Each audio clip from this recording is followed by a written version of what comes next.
Bom dia, graça e paz. Estamos mais uma vez aqui para trazer uma porção da palavra do Senhor. Quero começar iniciando com oração e em sequência eu começo a conversar com vocês. Deus eterno, neste momento eu quero te agradecer por esta manhã, que estaremos, Senhor, falando a Tua palavra. Toma nas Tuas mãos, Senhor, os ouvintes desta palavra, que Teu Espírito Santo possa fazer, Senhor, aquilo que lhe apraz. Visita o meu coração, a minha mente, toma nas Tuas mãos, Senhor, todo esse momento de gravação. E, ó Deus, faça chegar longe aos corações e serem alcançados pelo poder da mesma. Te agradeço e te peço em nome de Jesus. Amém. Hoje eu vou trazer aqui uma palavra sobre o Vale de Ossos Secos. Então abra aí a sua Bíblia no no livro de Ezequiel, capítulo 37, e o verso 11, em que eu só vou me basear, que Deus falou com Ezequiel dizendo: disse o Senhor para mim, esses ossos são toda a casa de Israel. E eles dizem: nossos ossos estão ressequidos e foi-se a nossa esperança. Antes que eu comece a falar nesta manhã, neste momento, quero pedir que você deixe aí o seu gostei, curte esse vídeo, compartilha, e se você ainda não é inscrito nesse canal, se inscreve aí, nos ajude a divulgar esta palavra. Quero, neste momento, talvez eu vá desconstruir na cabeça de alguns que estarão ouvindo essa palavra algumas coisas que são colocadas por aí, que eu já ouvi muito. Porque uma coisa é você fazer aplicação no texto, outra coisa é você inventar aquilo que o texto não diz, fazer colocações que não são verdadeiras dentro de um contexto. Porque, como diz o meu querido pastor Silas Malafaia, ele diz que todo texto sem contexto é pretexto para heresia. Então, quero começar, vai ser uma sequência, eu não sei de quantos estudos, mas eu vou começar a mostrar para vocês aqui o seguinte, antes que eu comece a ministrar de forma mais profunda. Ezequiel, ele estava na Babilônia, ele era um dos cativos. Para quem já estudou sabe que Nabucodonosor, ele invadiu Jerusalém. Nabucodonosor, ele foi aquele homem, aquele rei que fez cumprir a palavra de Deus. Porque o povo de Israel, o povo de Deus, estava fora do propósito de Deus. Estava se misturando. Deus já havia tirado o povo do Egito com mãos fortes, usando Moisés. E o povo, mesmo assim, com todas as maravilhas, eles se misturaram com povos pagãos. E Ezequiel, ao estar na Babilônia,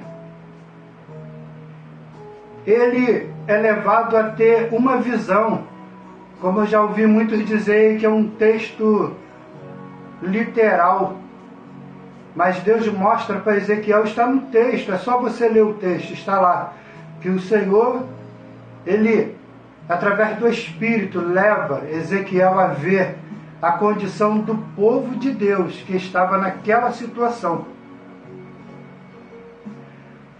Nesse momento em que eu estou trazendo essa palavra, preciso informá-los que Ezequiel, como eu disse, estava preso, cativo na Babilônia. Nabucodonosor invade Jerusalém e leva alguns prisioneiros, entre eles Daniel, Misael, Ananias e Azarias, como vocês conhecem lá no livro de Daniel capítulo 3, em que fala que é Sadraque, Mesaque e Abednego, jogado na fornalha, mas o nome deles é Misael, Ananias e Azarias. Nabucodonosor, ele é usado por Deus para fazer um grande reboliço em Jerusalém. Deus havia usado Jeremias, usou Isaías, usou vários profetas, dizendo que ia destruir a cidade, que ia fazer uma revolução, que o povo ia passar, ia olhar, ia balançar a cabeça, de ver a tristeza que ia ficar a cidade de Jerusalém. O templo do Senhor que foi construído, foi destruído. Nabucodonosor manda botar o templo abaixo. Nabucodonosor, naquele momento em que o templo, todo o povo de Israel, ou uma grande maioria, né, na verdade, porque se fosse todos, Daniel não seria quem era. Mas Nabucodonosor leva vários cativos ali, ele destrói o templo, acaba com tudo, leva os utensílios da casa de Deus. E pelo menos 3 incursões elas são feitas em Jerusalém. Para que não fique muito grande esse vídeo, contextualizando demais, eu quero dizer que ele leva em 3 invasões. Numa dessas invasões ele leva Daniel, ele leva os 3 amigos, Misael, Ananias e Azarias e vários outros. E entre eles estava lá na Babilônia Ezequiel. Deus disse que eles ficariam 70 anos na Babilônia. Ou seja, no Egito, Deus, antes de o povo ser formado, falar com Abraão que eles seriam cativos. E eles ficaram 430 anos no Egito. Mas aqui, eles ficam 70 anos na Babilônia. E devido às condições do povo, você imagina que agora o povo, que era um povo que estava na sua terra natal, no templo em que foi construído, onde as maravilhas do templo em olhar era algo belo, maravilhoso, mas o povo, por causa do pecado, por causa da idolatria, por causa da mentira, por causa de sair da direção em que Deus coloca, o povo fez chegar diante das narinas do Senhor um cheiro podre, um cheiro de pecado, em que Deus vinha avisando o tempo todo. Usou o profeta Jeremias. Jeremias profetizava o tempo todo. Isaías profetizava. Os profetas menores e maiores falavam a respeito, para tomar posição, para voltar, a se voltar para o Senhor. E o povo nada,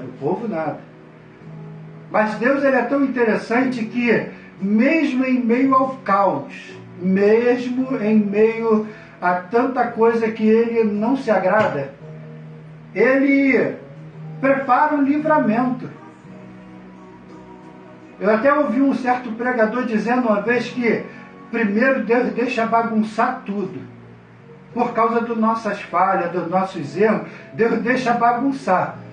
Mas ele é especialista em arrumar. Não tem aquelas pessoas que fazem faxina, vão na casa, chega lá, é contratada para limpar, chega lá, tá aquela bagunça na casa, né? Tudo jogado, tudo desarrumado, a pia cheia de louça, uma bagunça em que olha assim e parece até que não tem jeito na arrumação de guarda-roupa, é aquela bagunça. Mas quando vai alguém especialista em arrumação, coloca tudo no lugar. deixa as louças tudo lavada. Parece que vejo agora Deus olhando para o povo de Israel, lá em Jerusalém, e usando os profetas e dizendo: eu não estou me agradando da atitude de vocês, não estou gostando desse comportamento, está fedendo diante de mim, e eu vou destruir Jerusalém. Mas nesse momento em que Deus permite Nabucodonosor invadir agora Jerusalém, e ele leva alguns remanescentes, a Daniel e seus amigos, Misael, Ananias, Azarias, tão jovens, e ali Ezequiel e muitos outros, alguns que eram filhos de nobres, filhos de pessoas de posição, músicos. Você pode ver que no livro de Daniel fala ali que estava de frente do rio Quebar, e estava lá, e eles falavam que as harpas estavam penduradas, os instrumentos de adoração estavam tudo guardado, pendurado, porque não tinha prazer em adorar, porque veio a destruição, saiu do seu lar, saiu da sua residência de adoração, e estava numa condição, apesar de estar em situação não tão ruim, porque eles eram cativos, mas não estava aprisionado dentro de cadeias e sendo sofredor. Estavam ali se alimentando bem, estavam vivendo ali dentro da Babilônia, porque tinham posições. E Deus, quando ele usa Nabucodonosor para levar um pouco do seu povo para dentro da Babilônia, para conservar alguns e mudar a situação de alguns.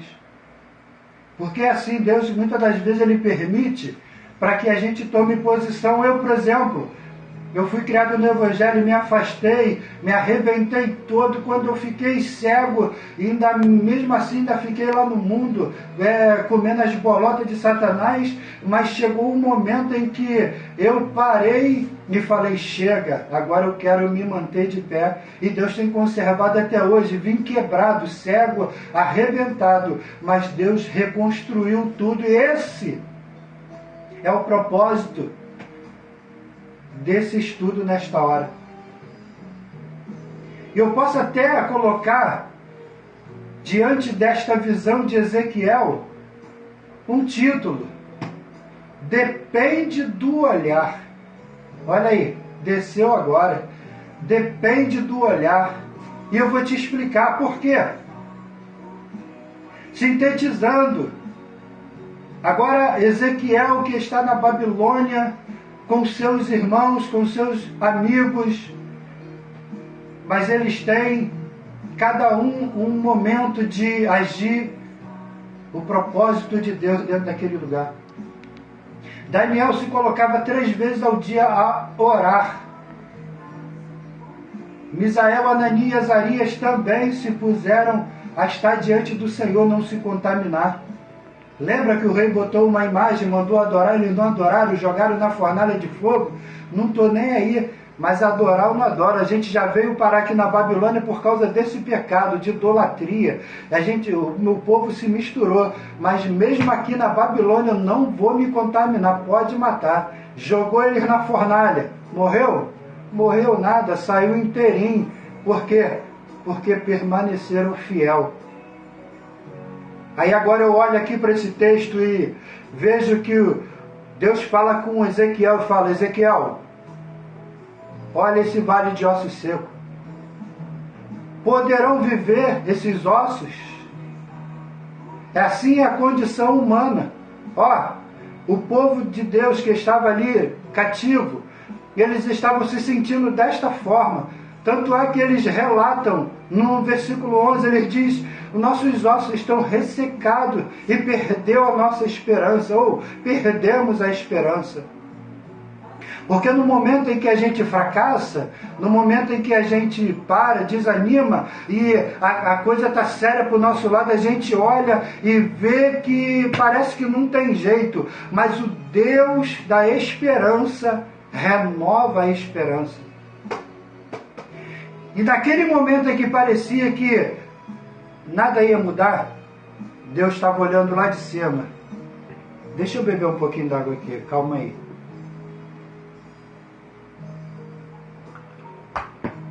Deus olha lá de cima e ele leva Ezequiel diante do vale dos ossos secos.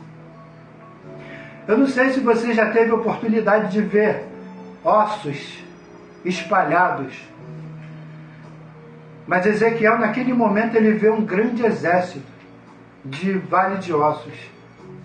E Deus mostra para Ezequiel que o seu povo, o povo escolhido, o povo amado, o povo chamado, o povo eleito, o povo determinado por ele, que seria aquele que o mundo ia olhar e dizer: este povo é diferente. Agora Ezequiel está diante de um vale. E este vale representava o povo de Israel que estava cativo. E detalhe, alguns que estavam cativos por ser filho de nobres, ainda estavam, apesar de tudo, bem. Mas os irmãos de Daniel, os irmãos de cidadania, ficaram lá em Jerusalém em situação terrível, em situação deplorante. Lembra quando Neemias vai lá para reconstruir os muros? Quando eles chegam, está tudo destruído. É assim que é a ruína que acontece quando a gente sai fora da direção.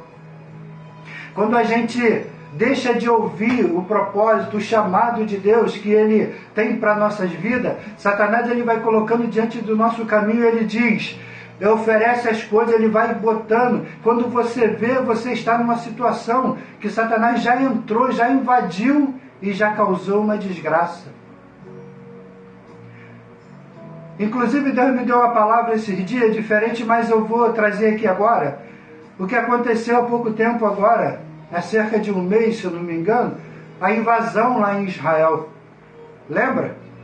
Tudo cercado, os muros, os portões fechados. Mas em algum momento estavam ali dentro de Jerusalém, estavam ali dentro de... Os povos estavam dentro da cidade fechado, mas estavam ali, uns dançando, outros se divertindo de outra forma. Mas Israel estava ali seguro de que estava protegido. Mas o inimigo sempre tem uma estratégia. E o inimigo ele não veio como ele sempre vinha, pelo portão, porque estava bem fechado. Mas o inimigo veio por cima e causou uma destruição terrível lá. Uma matança horrível. É assim que Satanás faz. Então quando Deus ele mostra para Ezequiel, ele mostra que o seu povo está destruído, que o seu povo foi massacrado, o seu povo estava triste, estava se sentindo ressequido os ossos, estava sem alegria, sem paz, sem felicidade, estava numa cidade de costume diferente, não tinha nada a ver com o costume do povo judeu, não tinha nada a ver com os israelitas, eles estavam na Babilônia, tendo que se alimentar de comida diferente, mas Deus olha para Ezequiel e diz, Ezequiel, poderão viver esses ossos? Ezequiel olha, e ele sabe que o único que pode fazer alguma coisa ali é Deus. E Deus fala para Ezequiel, profetiza sobre esses ossos. Profetiza.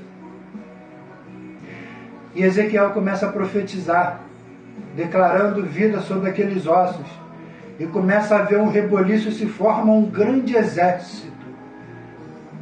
E esse exército, ele era o povo de Deus. Esse exército era o povo de Deus que estava ressequido, destruído, massacrado. Mas quando Deus levanta profeta, você pode estar ressequido, destruído, amassado.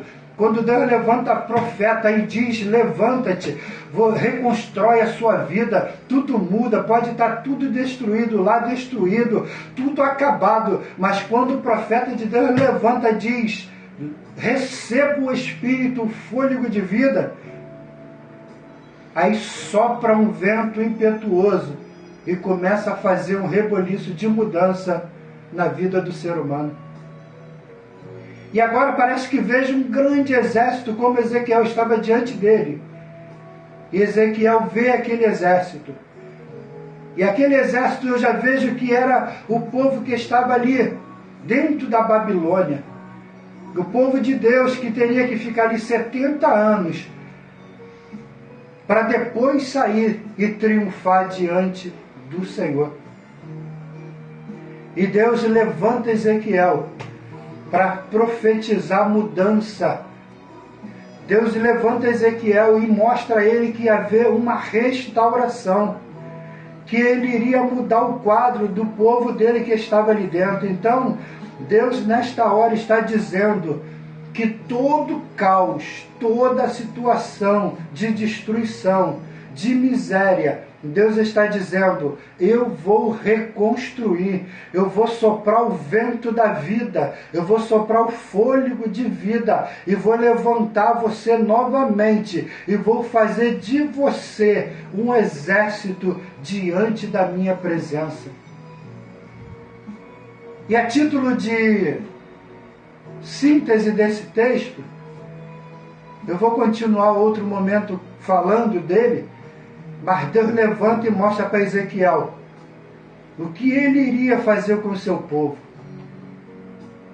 Então Deus ele promove agora uma esperança para o povo que estava sem esperança. Ezequiel começa a contemplar e ter visões de como estava a situação do povo em pecado. No templo, as paredes, via tudo. Era uma destruição de pecado. Mas Deus olha para Ezequiel e mesmo assim diz, Ezequiel, poderá viver esses ossos? Deus já sabia a resposta, mas ele queria saber qual seria a atitude de Ezequiel, se ele iria acreditar de que tudo iria mudar. Então, eu quero agora aqui parar. E diante do tema que eu coloquei, depende do olhar. A esperança para você nesta hora vai ser o seguinte: está tudo ruim, mas depende do teu olhar. Se o teu olhar for como o olhar de que não vai ter jeito, que não muda, que não tem situação favorável, não tem como ser mudada a situação, talvez não mude mesmo, porque você não quer ver que há uma solução. Parece que vai dar tudo ruim e vai continuar ressecado e morto. Mas, como eu disse, depende do olhar. Depende do olhar com que você vai olhar essa situação. Ezequiel olhou e ele acreditou que poderia reviver. Porque o Deus que Ezequiel servia era o Deus poderoso. Então aqui nós vamos continuar em outro momento. Vou trazendo uma sequência dessa palavra. Enquanto isso você medita, porque eu quero te dizer, depende do olhar, como você vai ver a situação. Porque se você olhar e ver que Deus pode abrir esse mar e você passar vitorioso, assim será. Então nós vamos continuar em outro momento. Eu volto. Aguarde aí. Em nome de Jesus, assim diz o Senhor. Se você gostou aí, deixe o seu gostei no vídeo. Compartilhe esse vídeo, manda aí para várias pessoas. Convide já para assistir o próximo vídeo. Deu o seu gostei e assina o sininho se você ainda não ativou, para que você receba a notificação de outros vídeos, ok? Que Deus abençoe e estaremos em breve de volta. E lembre-se, depende do seu olhar. Amém.